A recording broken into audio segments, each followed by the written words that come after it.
Por eso hablar con Noel Alejandro Leal en un lugar donde el socialismo hizo tantos estragos en su presente, en su futuro y en el pasado. Muy buenas noches, Noel Alejandro Leal. Buenas noches, profe, Jenny. Buenas noches a todos los que nos acompañan en esta oportunidad. Y sí, profesor, tiene usted la razón, el socialismo está allí, está carcomiendo toda esta estructura, todo lo que son nuestros países, y se le busca abrir la puerta de entrada grande en los Estados Unidos con esta situación, y es realmente preocupante, porque tenemos que entenderlo también.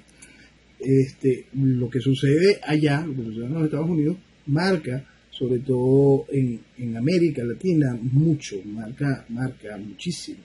Y que en los Estados Unidos comience formalmente un proceso socialista nos va a afectar a todos de una manera muy, muy negativa. Ojalá, la realidad es otra, por lo que usted señalaba. El estadounidense promedio, el norteamericano promedio, ese estadounidense que está claro con la realidad de lo que significa su país, sabe que a aquel lado lo que le va a traer es destrucción, tristeza y miseria, y lo para. Y lo veremos. Creo que ese va a ser el resultado electoral próximo. ¿Sabes lo que me da pena? Por un lado, vienen realmente porque este país lo admite y lo necesita, los inmigrantes, pero cuando son programados por los socialistas, y muy tristemente muchos venezolanos son socialistas en su mente y han apoyado en las elecciones anteriores al Partido Demócrata, pero sus líderes aquí están pidiendo que se les ayuden con todos los beneficios. ¿Cómo se va a ayudar a unas personas que están votando que entre el socialismo en los Estados Unidos? Entonces uno entra en conflicto y dice, bueno, ¿qué parte de los venezolanos son socialistas y vienen acá a destruir los Estados Unidos? ¿Y por qué se les va a ayudar? ¿Cuál es el sentido de ayudar? Puede ser cualquiera, cubanos, pueden ser argentinos, puede ser cualquiera. ¿Por qué se va a ayudar a personas que vienen y odian a los Estados Unidos por el sentido de decir que tienen que atenderlos y apoyarlos cuando no tienen ni vida en su país? ¿Tú sabes lo que creo que va a tener que hacer los Estados Unidos? Y creo que va a ser una de las mejores posibilidades que tiene de frenar esta invasión de socialistas de toda Latinoamérica. Es hacer como hizo Israel. Israel no admite darle la nacionalidad a las personas que no son israelitas, porque si se lo dan, pierden Israel. Y aquí en los Estados Unidos, el balance político entre los que eran demócratas, que ahora fueron traicionados, muchos de ellos a través de meterse al socialismo del Partido Demócrata, y los republicanos, había un balance. Se decía que había el 49 al 51, entonces pasaban 8 años y tomaban los demócratas, otros 8 años y tomaba el Partido Republicano, y había un balance, podríamos decirlo así, que era beneficiado y que somos beneficiados todos nosotros los norteamericanos. Pero resulta que si tú traes latinos socialistas, va a desbalancear, por muy pocas personas que sean, si tú le das la ciudadanía, van a desbalancear ese porcentaje del 51 al 50%. Entonces, quienes le estamos abriendo las puertas por ser democráticos y por darles de comer y por darle atención, por compasión, estamos perdiendo nuestra casa, que es los Estados Unidos. Y yo creo que sí, que habría que abrir las puertas muchas veces, atienden que se lo merece, pero también no darle la ciudadanía. Es la única manera de poder parar la invasión socialista a través de gente que se envía a los Estados Unidos y después tengan la posibilidad de votar. Y ya lo veremos con el tiempo. Por eso, apoyarte a ti es apoyar la democracia. Aunque muchas veces no lo parezca. Porque yo creo que con los socialistas no hay que tenerle compasión, porque ellos no tienen compasión cuando toman el poder. Por eso es tan Y importante. usted no puede hacerse el tonto, el bueno, con aquellos que no tienen ninguna moral, como lo está teniendo el Partido Demócrata en este momento. Sí. Por eso, profesor, yo siempre insisto, y es tan importante tener noción ideológica de lo que sucede. La realidad ideológica está marcada hoy en día de una manera impresionante, profunda. Y no hay una capacidad de reacción porque la sociedad quedó adormecida con el cuento aquel del fin de la historia, aquella tesis ridícula de la muerte de las ideologías, hizo que se bajaran todas las guardias para que el proceso socialista cogiese cuerpo a través de todo este manto de progresismo y toda esta cantidad de cosas. Ellos han ido tomando distintos cuerpos, pero el fondo siempre es el mismo: socialismo, marxismo, destrucción. Entonces, eso no tiene nada nuevo. Y reaccionar a esa realidad se ha hecho hasta antipático para muchas de las sociedades, porque no terminan de entender, piensan que es anacrónico, que es retrógrado. La política es una constante y los conceptos ideológicos que, si bien hoy manejamos como derecha e izquierda, con toda esta pieza de socialismo avanzando y todo lo demás, siempre han tenido una lógica en el tiempo. Que hoy utilicemos estos términos, pero eso es lo que ha dado en algún momento un balance o el hecho del totalitarismo de algún tipo de esas acciones. Como siempre lo hemos indicado, el socialismo es un proceso que busca una transformación de la sociedad. Por lo tanto, si usted quiere lograr una transformación de la sociedad, su avance siempre va a ser totalitario y no tiene fecha para que exista ese balance del que hablábamos, para que exista ese cambio y ese espacio, esa alternancia, ¿no? Si usted quiere transformar la sociedad, es para que la sociedad sea socialista. Por lo tanto, la alternancia no existirá y no vas a poder recuperar el daño que se hizo en la otra acción. Eso es una cosa que es muy importante entenderlo. Todo proceso socialista, como viene a ese tipo de transformación de la sociedad, va matando las posibilidades de que pueda haber algún tipo de recuperación o que pueda haber algún tipo de acción que vuelva a poner las cosas en orden. Entonces, por eso es que volvemos a aquellos términos de derecha reaccionaria. ¿Por qué? Porque va en una reacción frente a esa acción que vino a generar el proceso revolucionario y los caos típicos de este tipo de situaciones. Si esa situación, ese avance del proceso ideológico, que es tan claro, que es tan evidente, sigue sin tener capacidad de respuesta, y más en nuestros países latinoamericanos. En nuestros países latinoamericanos se hizo lo posible para que se comieran todo el cuento del fin de la historia, mientras se iba trabajando de manera muy profunda y nunca se bajó la guardia con todos los procesos revolucionarios, que son simplemente una culminación más de ese viaje socialista. Aquí, durante todo esta pausa del fin de la Guerra Fría a esta nueva realidad que estamos viviendo, lo que tenemos es cómo el socialismo se consolidó, cómo el socialismo se hizo casi que obligatorio en cada uno de los países y se fue tolerando y forma parte de esa transformación social que siempre ha buscado. Entonces, el primer problema a atender en este tipo de situaciones es el desconocimiento ideológico. Se banaliza eso de una manera constante y ahí tendríamos que recordar esa frase de Hannah Arendt, de la banalización del mal. Cuando se niega el componente ideológico de este tipo de procesos, se está banalizando el mal. Y se banaliza el mal buscando que ese mal continúe y que continúe avanzando y deformando las sociedades a una velocidad increíble. Cada vez que aquí se quiere colocar este asunto nada más como un proceso de criminales, hay que recordar siempre constantemente que estos criminales usan una pistola. Esa pistola se llama socialismo. Gracias al discurso socialista llegas al gobierno. Gracias a ese discurso demagógico socialista empiezas a desmontar la institucionalidad del Estado. Gracias a ese discurso demagógico socialista haces al ciudadano dependiente. El ciudadano deja de ser ciudadano para ser un esclavo más de la maquinaria socialista. Y esa transformación social va avanzando. Entonces, el que te está robando, el que te está matando, el que pone en práctica el genocidio que está viviendo Venezuela, es gracias al socialismo. Entonces, cuando se banaliza la acción ideológica, lo que se está permitiendo es que el socialismo siga permaneciendo allí.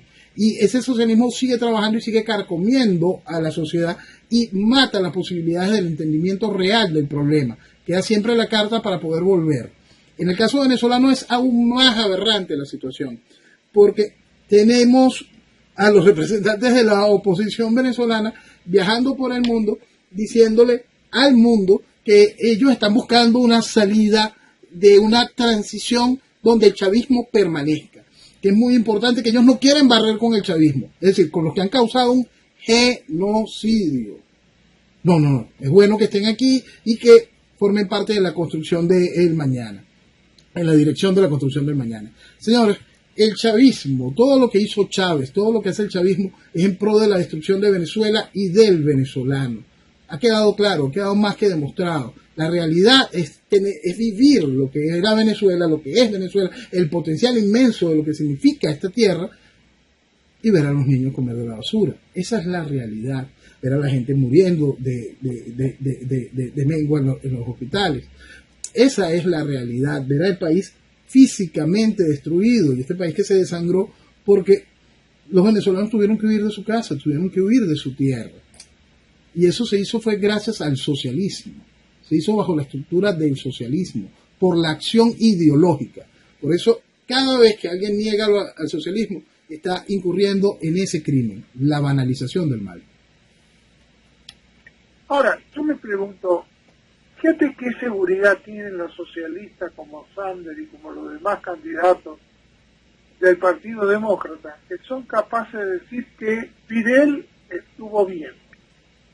Tienen que pensar que son tan idiotas los que escuchamos o los latinos que escuchan y que le van a hacer caso a eso, porque es tomarle no el pelo, decirles que son idiotas, porque muchos latinos lo han sufrido aunque sean socialistas en carne propia. Sí, profesor, precisamente ahí es el punto.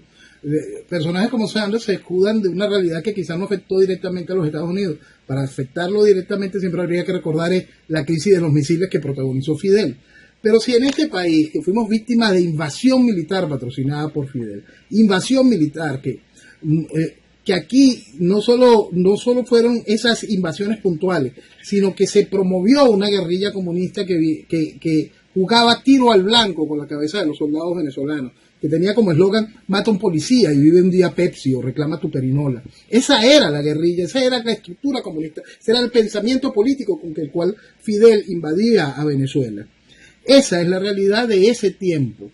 Y en menos de 20 años estaba los más granados de nuestra sociedad intelectual académica, arrastrados a los pies de Fidel, en plena aula magna de la principal universidad venezolana, y ellos, personajes que forman parte de los doctores de la nación para ese momento, rectores de las principales universidades, ese tipo de gente, fue y se le arrastró, sí, aquí estamos Fidel y yo te quiero entregar a Venezuela.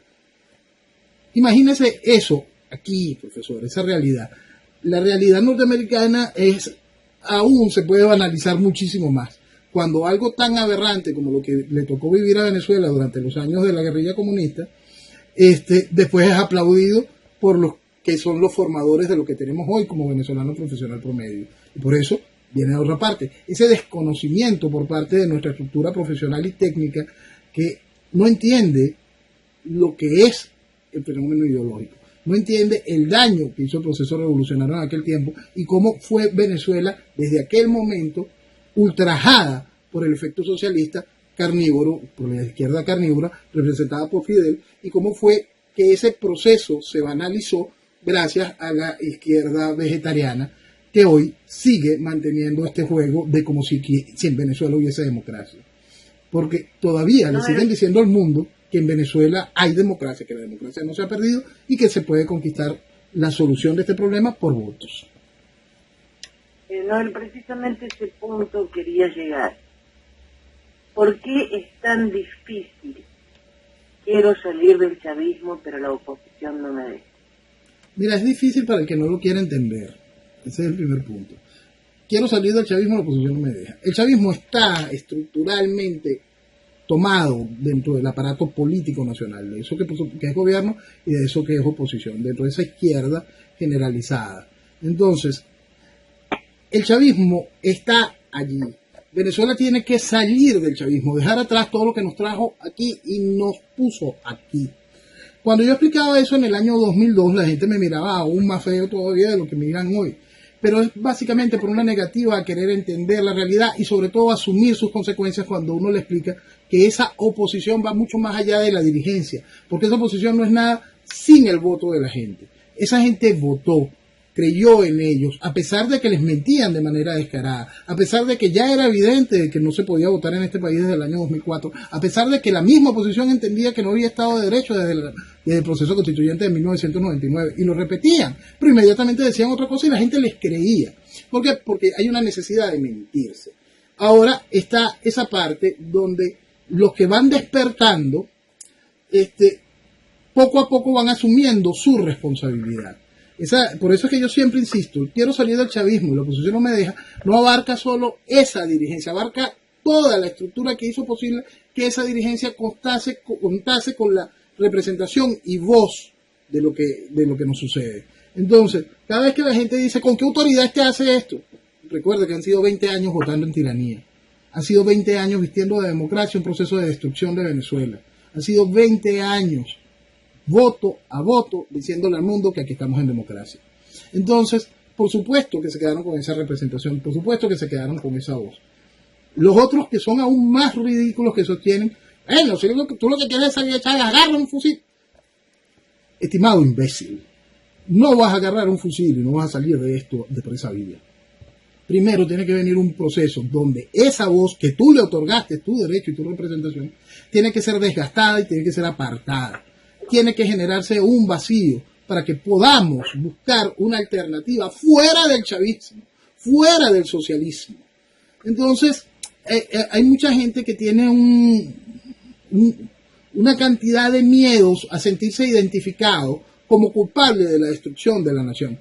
Y sí, lamentablemente lo son, porque siguieron un juego donde estaba claro que eso era lo que estaba sucediendo, que se estaba vistiendo de democracia. Yo quiero recordarles a todos, más allá del fraude del 2004, en el 2006 los hicieron ir a votar con un rep que decía que tenía 26 millones de habitantes, un registro electoral, perdón, que tenía 26 millones de habitantes y 16 millones de electores. Eso es matemáticamente imposible y en el grado venezolano es antinatural. Y la gente aplaudió eso y siguió votando por esta gente. Hay gente que viene y dice, no, el fraude es de ahorita o el colaboracionismo es de ahorita. No, señores, se llegó aquí gracias a esta acción. Este control social de estos 20 años es gracias al aparato de oposición, no es solo lo del gobierno, es gracias al aparato de oposición. Y ese aparato de oposición sabe trabajar muy, muy bien. Una mano lava la otra y ambas se lavan la cara. Y por eso tenemos lo que te estaba comentando ahorita. Este grupo de diputados viajando por el mundo diciendo que el chavismo hay que mantenerlo, que lo que queremos es una transición electoral, que vamos a buscar, es decir, engañando al mundo y llevándolo a la mentira frente al acto genocida que ha habido en Venezuela. Es muy importante recordar esa palabra, genocidio. Y si usted no quiere admitir que la desgracia que se vive con el hambre, las medicinas y todo esto forma parte de eso, le recuerdo simplemente este hecho. Aquí vivimos un apartheid. La lista Maizanta es un hecho de apartheid. Eso es un crimen de lesa humanidad. Eso es genocidio. No, este sábado la oposición venezolana presentó en Madrid su plan socioeconómico de rescate nacional, el Plan País. He leído la noticia y terminé creyendo en los Reyes Magos. El Plan País marcaría la llegada de Guaidó al poder hasta la celebración de elecciones con énfasis en la economía. Durante su comparecencia en el Palacio de Cibeles, el coordinador del Plan País, Darío Ramírez, expuso las líneas generales de lo que la oposición describió en términos generales como un acuerdo nacional que define las medidas a aplicar para superar la emergencia humanitaria y derrotar la crisis.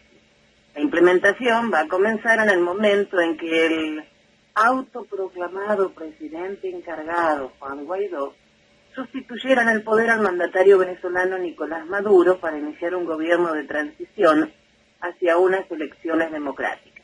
Mi pregunta, este señor va a ir y le va a decir a Maduro, señor Maduro, por favor, ¿se puede ir porque ahora voy a gobernar yo hasta las elecciones? ¿Cómo va a ser? Bueno, la única manera para hacerlo dentro del marco de la democracia constitucional, dentro del marco de la constitución que ellos defienden, y entendiendo que Maduro tiene dos alternativas dentro del juego constitucional, y el espacio, pues debido a la presión internacional, cada una de estas cosas siempre va a ir buscando ese espacio para eso, ¿no? Entonces, el gobierno tiene dos alternativas, una económica y una más grande. La económica es seguir dándole largas a esto para que esta oposición plantee un referéndum revocatorio reconociendo los 3 años de Maduro en el gobierno, porque para plantearse algún tipo de referéndum revocatorio tienes que reconocer que entonces Maduro es presidente desde las elecciones que ellos desconocen. La otra alternativa la tiene el gobierno en sus manos también, que es el juego de la Asamblea Constituyente. La Asamblea Constituyente tendrá que legitimar los poderes después de aprobada la Constitución. Es muy importante entender una parte de este cuento. No necesariamente la aprobación de la Constitución tiene que ser llevada a un proceso electoral. Eso lo dejó Maduro muy claro hace mucho tiempo y puso a cualquier cantidad de juristas, como si aquí hubiese algún tipo de Estado de Derecho, a hablar sobre eso y a blindar esa alternativa. Por supuesto que eso quedará en el juego de acuerdo a las necesidades del momento. ¿Qué traerá después de la imposición de la nueva Constitución? Un proceso de relegitimación de poderes. Allí el Maduro podría volver a buscar un espacio electoral dentro de cada uno de estos espacios. Mientras tanto, no existe ninguna otra manera de remover el gobierno sin la decisión del gobierno de querer someterse a algún tipo de acto electoral. Por eso es que mientras se quiera hacer las cosas con esa ridiculez de la Constitución en la mano, de la Constitución venezolana, con ese librito ridículo, le recordamos, librito ridículo, 26 constituciones en esta república de 200 años de historia. Entonces, mientras se quiera hacer eso con el librito ridículo, no hay salida. Si usted quiere sostener hojitas sueltas del librito ridículo, no, eso no se hace así. Si usted agarra una hojita del librito, tiene que tomarlo completo. Y esa es la realidad de lo que sucede en Venezuela. No existe ninguna otra vía, salvo, por supuesto, los hechos de fuerza, que, por supuesto, darían a un régimen de transición, de fuerza, un gobierno que provoque una ruptura, todas las cosas que no tienen nada que ver con lo que ofrece esa oposición. Diosdado Cabello declaró: aquí no va a haber elecciones presidenciales, aquí va a haber elecciones parlamentarias este año 2020. Y a su vez Maduro dijo que la intención de voto chavista duplicaría a la oposición, según una encuesta que él reveló, por supuesto. La mayoría política y electoral de Venezuela, después de revelar datos de una presunta encuesta, dijo que superaría con creces a todos los partidos de oposición combinados de cara a las elecciones que se celebrarán este año. Evidentemente no piensan dejarle el lugar al Yang. No, porque eso es lo que dice la Constitución. La Constitución te obliga a tener ahorita elecciones parlamentarias, elecciones de la Asamblea Nacional. Eso es lo que toca de acuerdo a la Constitución. Tú dices respetar esta Constitución y que todo lo que quieran hacer dentro del marco de la Constitución, busquen ahí gobierno de transición. Eso no existe. Entonces, más allá de todos esos actos ridículos y hechos sobrevenidos que calzarán, vamos a entrar en los cuentos de la Constituyente del 99, la supraconstitucionalidad y una gran cantidad de locuras que decían en aquel tiempo que hizo posible que todo este desastre existiese, todas ellas avaladas por esa oposición. el mismo planteamiento político, la misma realidad y en muchos los mismos protagonistas, que dieron posible, le hicieron un asfalto democrático a la destrucción de Venezuela. Ok, entonces ahí no hay nada que hacer si usted quiere agarrarse de ese librito ridículo. El resto son tonterías. Mientras aquí se pretenda hacer algo a través de esas vías, simplemente no se avanzará nunca para la salida del problema real. ¿Cuál es el problema real? Extraer el socialismo. Así de simple. Pero está la gente bastante equivocada. Ha sufrido, no sé si es un tema que quieras tratar, un ataque bastante fuerte en Twitter, porque tus palabras molestan. Sí. No es nuevo, no es nuevo. Tú sabes que ahorita quizá la palabra molesta más y molesta fuera de fecha, ¿no? Porque regularmente siempre que existe, bueno, no, ¿verdad? Estamos en la fecha. Siempre que existe este tipo de ambiente electoral, el mensaje que se distancia de eso es el mensaje a atacar. Ahorita tuvimos la oportunidad de vivirlo gracias a que se difundió, se hizo viral, como dicen, la frase de quiero salir del chavismo y la oposición no me deja. Lo repito, es una frase que vengo repitiendo en 2002. Por fin la gente la está entendiendo de manera más abierta. Entonces, y eso por supuesto generó una incomodidad en sectores que decidieron hay que silenciar esta voz a través de las redes sociales, iniciaron un ataque de estos de bloqueo, pero quiero aprovechar de agradecer el respaldo de la gente que entiende cuál es la realidad de lo que vive Venezuela. De verdad, muchas gracias. Me gustó la reacción porque, como decimos en mi país, salieron todas las gallinas y los gallos a defender a su pollito. Fue linda la reacción tan grande de gente que dentro y fuera de Venezuela entiende lo que está pasando. Sí. Sabe que el hablar de elecciones es seguir legitimando la tiranía. Y ninguno de ellos habla de dictadura ni de señor presidente, directamente el tirano, porque se dieron cuenta de lo que está pasando y usan las palabras correctas, que creo que es una forma muy importante para entender todo esto. Es muy importante. Es muy importante, por eso hay que entender, nosotros estamos en una tiranía comunista, nosotros no estamos en una dictadura. Dictadura será necesaria para recomponer el orden de la nación. ¿Suena espantoso? Sí. ¿Es la realidad? Sí. Entonces hay que poner esos puntos muy, muy claros para poder comprenderlo. Quien lo niegue simplemente no entiende el daño profundo de lo que está viviendo el país. No lo entiende. Y quienes pretendan jugar a la cohabitación para poder mantener esto sin tocar la raíz del problema, lo que están es sembrando un país con una debilidad inmensa, tan grande, que va a ser incontrolable. Dentro de esos procesos de lo incontrolable hay un par de puntos que hemos vivido estas 2 semanas que son muy importantes para que el público en el exterior tenga noción de el polvorín donde nosotros estamos viviendo. Nosotros hemos hablado un par de veces sobre el FAES, esas fuerzas especiales que existen en la Policía Nacional. Sí. La semana pasada, el FAES tuvo casi que un enfrentamiento con lo que se llama el Cuerpo Técnico de Policía Judicial, lo que es la policía científica del país. En medio de una autopista de Caracas, en la zona del sureste de Caracas, de repente se estaban apuntando unos contra el otro y estuvieron a punto de irse a las manos y en cualquier momento hubiese habido un disparo.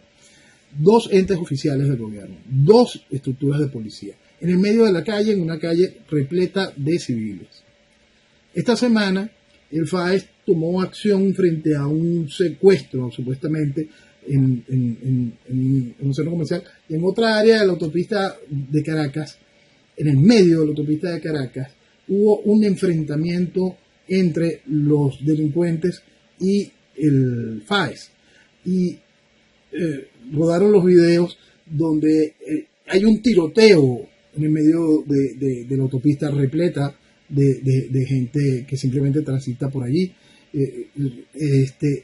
voló una granada, porque los antisociales tienen armamento de guerra cortesía de la revolución, pues, y entonces voló una granada que dentro de uno de los vehículos, uno de los antisociales que pretendía lanzarse hacia la policía no pudo, y le estalló dentro del vehículo.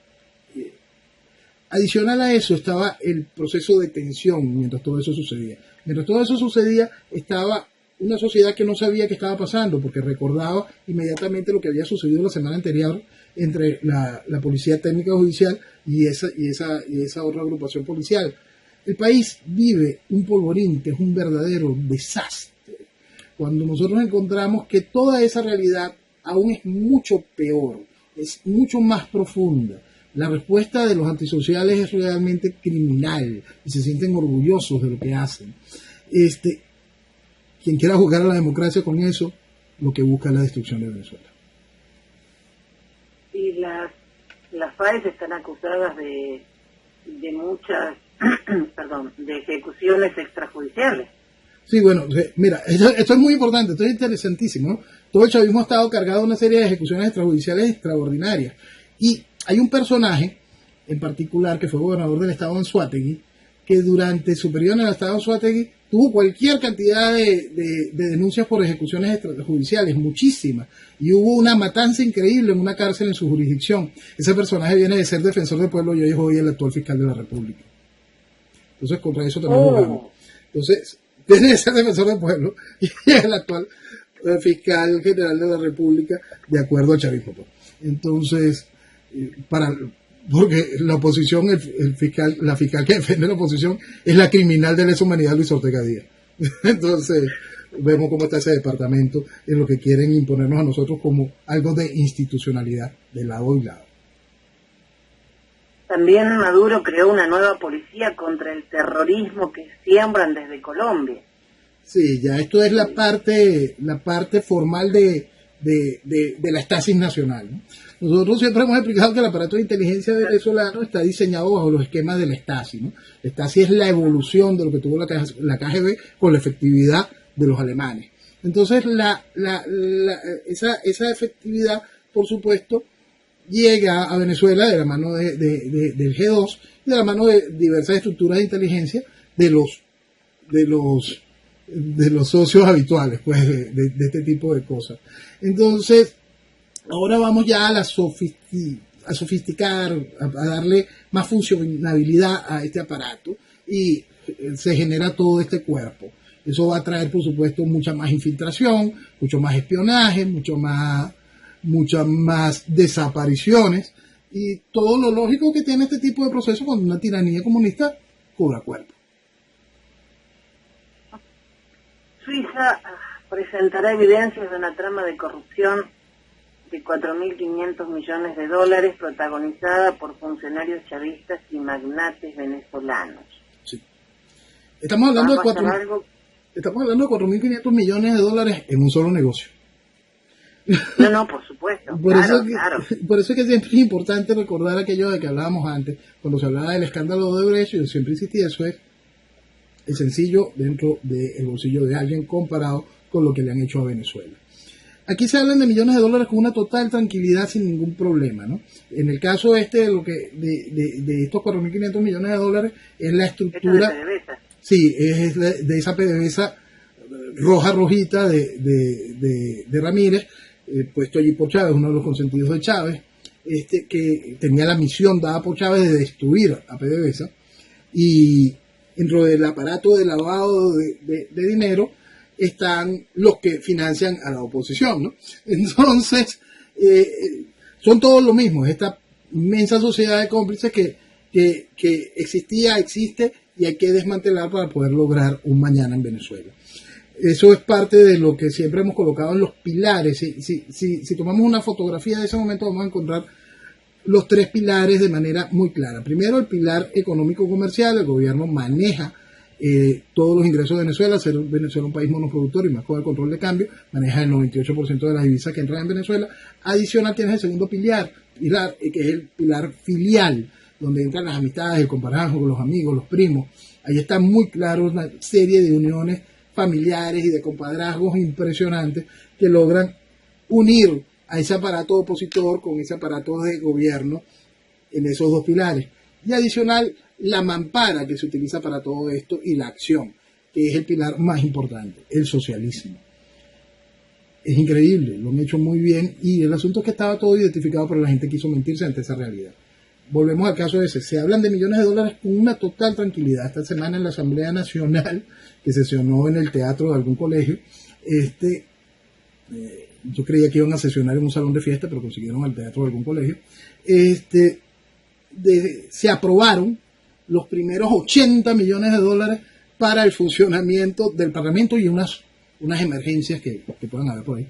Entonces, con total tranquilidad, eso es lo que sucede en Venezuela.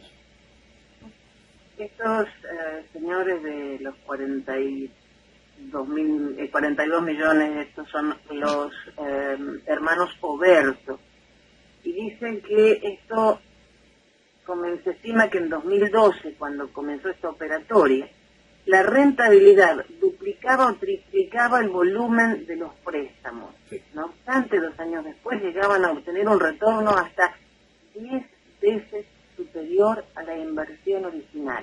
Sí. Por un préstamo en bolívares, cuyo valor real era de 42 millones de dólares, los Oberto podían llegar a obtener 600 millones de dólares en solo semanas. Y el negocio se ponía mejor, Jenny. El negocio se ponía mejor cuando terminan de abrir la hoja, ¿no? Y encuentran el resto del paquete. Porque cuando esos negocios eran con bonos, después empezaban a vender los bonos para que los otros socios los compraran a precio de gallina flaca. Y ponían a ciertos economistas a gritar, ¡viene el default! ¡Viene el default! ¡Viene el default! El bono bajaba mucho de precio, los socios que tenían la liquidez compraban los bonos a precio de gallina flaca, el gobierno pagaba y por supuesto entraban muchísimos más millones y continuaba el saqueo de Venezuela de manera legal y democrática. Hay un video que estaba circulando por las redes.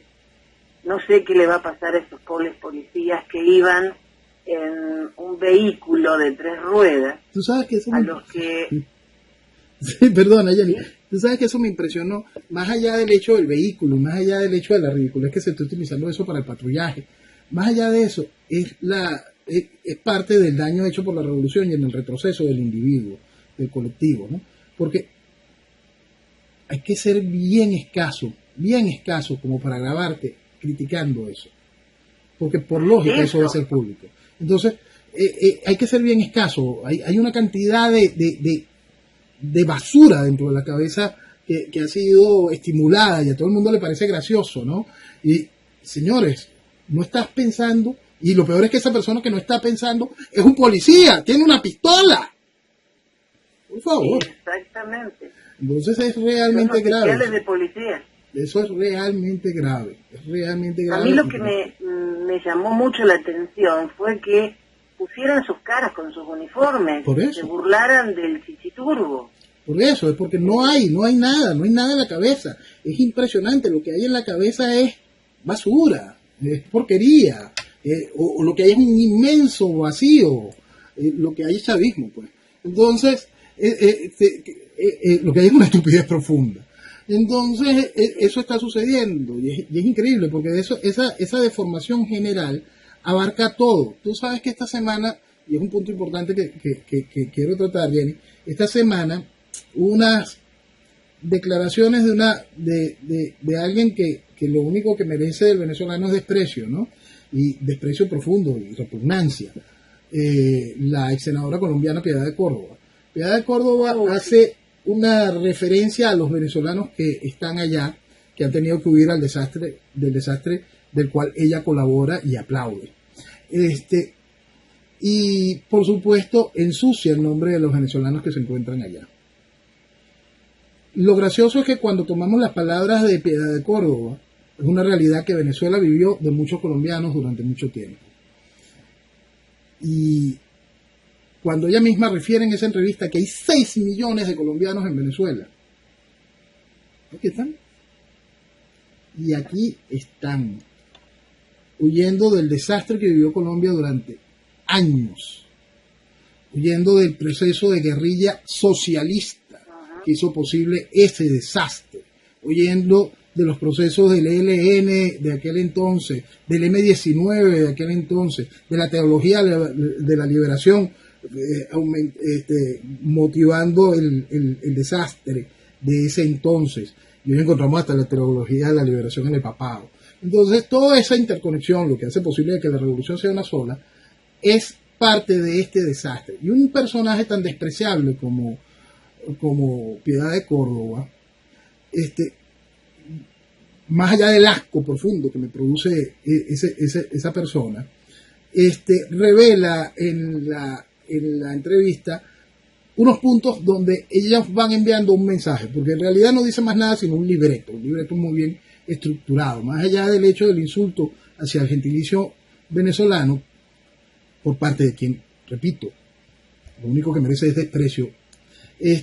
Está el libreto de colocar una serie de verdades ya establecidas para que tanto los venezolanos terminen de entender como diversas generadores de opinión en el mundo lo vayan sembrando. Sí, ese entendimiento existe entre el gobierno y la oposición. Y sí lo arregla Zapatero, lo sabemos desde siempre.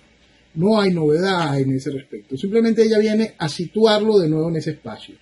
Lo propio es que también logra llevarle a la gente, que la gente termine de entender que como país nosotros no tenemos decisión alguna, que las decisiones aquí se toman en La Habana y se siguen haciendo en La Habana, donde participan en esas decisiones cualquiera que nada más tiene el interés de la permanencia de la revolución, sea o no venezolano. Usted puede ser cubano, ruso, nicaragüense, lo que sea, puede intervenir directamente sobre el derecho y el futuro de Venezuela si es revolucionario. Eso es muy importante tenerlo muy claro, porque es parte de lo que nos ayudará a entender cómo mañana poner el orden, cómo rescatamos a este país teniendo en claro quiénes nos han hecho daño y con qué bandera nos hicieron daño, con cuál pistola nos hicieron daño, con el socialismo. Ahora Maduro nombró nuevos presidentes en PDVSA, a 4 nuevos vicepresidentes. ¿Y este cambio por qué? Bueno, tú sabes que PDVSA tiene que replantearse constantemente por la situación que está viviendo, aparte de que PDVSA ya no es una empresa real, productora y todo lo demás, porque tienes que mantener sobre todo el único cargo que importa ahí, que es el de la Corporación Venezolana de Petróleo, que es la que maneja la integración de las empresas mixtas, es decir, de las empresas internacionales que están funcionando en Venezuela, que maneja la relación con Chevron y la que maneja la relación con Gazprom o que le maneja con Rosneft, con las empresas chinas y cada una de estas situaciones con Repsol. Entonces, ese es quizá el cargo que hay que ponerle más ojo. Lo que se está buscando es cómo seguir desmantelando la estructura formal de PDVSA para poder darle más espacio a la triangulación con personas que vienen de posiciones donde ya tienen rato haciendo ese tipo de manejo para poderlo llevar a un más alto nivel. Para las petroleras indias van a reducir sus compras de crudo por las sanciones de Estados Unidos. Sí, las sanciones, como hemos dicho sobre 200 veces, las sanciones van ahogando. El poder que tienen los Estados Unidos para seguir sancionando es realmente fuerte. El poder que tiene el régimen para poder aguantar las sanciones exprimiendo a la gente es igual de fuerte. Noel, otra hora que se nos fue. Estoy feliz de que podamos seguir leyendo tus mensajes en las redes y agradezco a todos los guerreros del teclado que han hecho posible que tu mensaje se viralice. Y te digo lo mismo de cada semana, comprometiéndote para el próximo domingo. Que viva Venezuela. Que viva Venezuela, y de nuevo gracias a todos los que nos acompañaron en esto. Quiero salir del chavismo y la oposición no me deja. Piénselo y ahí entenderá mucho del problema que hemos vivido y qué es lo que tenemos que hacer para poder recuperar a Venezuela. Que viva Venezuela. Buenas noches. Gracias, Noel.